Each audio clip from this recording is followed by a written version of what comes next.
approximately 1999, General Shinseki had this idea where the Army needed to be able to move medium-sized forces.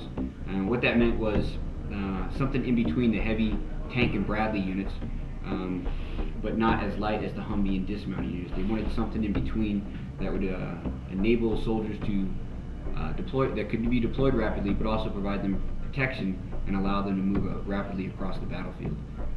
After a bunch of testings, they selected the Stryker that we currently have.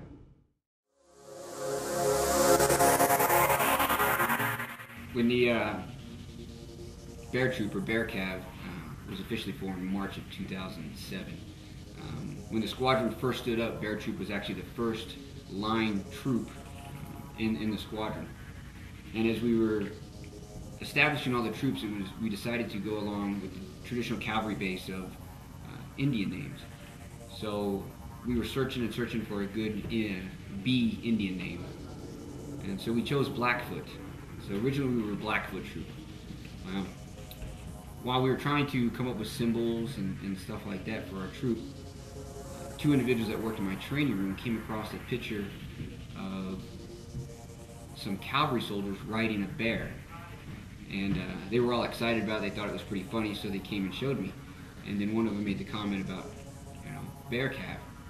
Well, the name just stuck with me. I was like, Bear Cav. There's no other Bear Cav in the Army. You will never hear Bear Cav. There's other Blackfoots.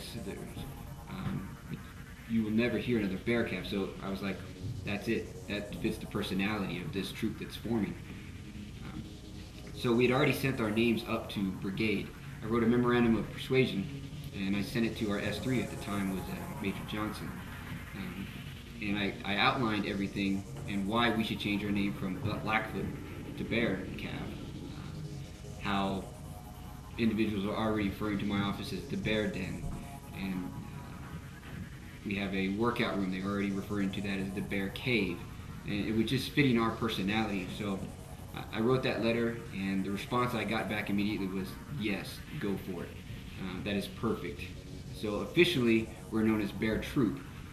Unofficially, and everybody refers to us as Bear Cav.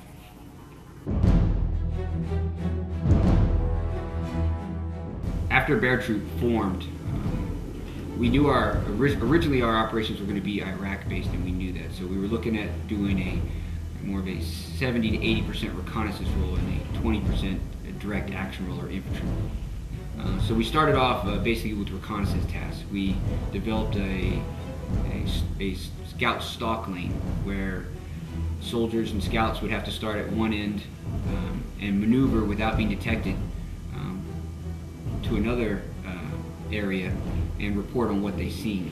It was a very difficult lane because they were in the process of stalking this lane, but the individuals knew they were coming. So there was no secret whether or not they were coming or not. They knew they were coming, so they had to learn how to use the terrain and maneuver and camouflage. So we did a lot of stalk lanes like that. We did some Kim's game, keep in memory, to help soldiers try to remember things that they see. During the training, we also did a lot of work with the different thermal sights and the LRAS. But we also focused on that direct fire, or direct action side of the training. We did a lot of shoot houses. We went to Yakima, we shot mounted gunnery.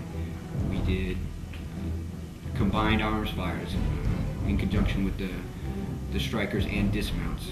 We did a lot of teams, section, and even platoon live fires going from Fort Lewis all the way out to Yakima.